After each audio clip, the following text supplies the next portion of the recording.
Welcome. In today's video, I'm going to show you how to track changes in PowerPoint step by step. Whether you're reviewing a presentation or collaborating with others, this guide will make managing revisions effortless.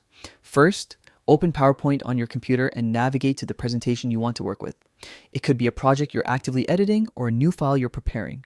Once your presentation is open, take a quick look at the top of the window where your file name is displayed. Click on it to access key options for managing your file. Here's an important tip.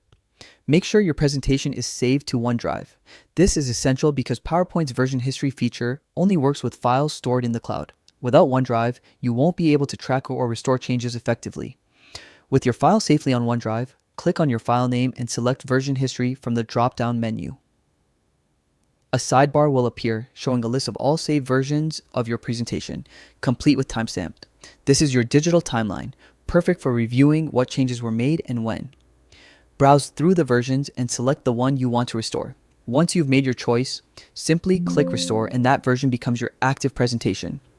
Just like that, you have full control over your edits and can confidently revert to any previous version whenever needed. Tracking changes in PowerPoint has never been easier. Using version history not only helps you stay organized, but also ensures that no important edits are ever lost. Thanks for watching. If this tutorial helped you, give it a thumbs up and subscribe for more easy to follow guides.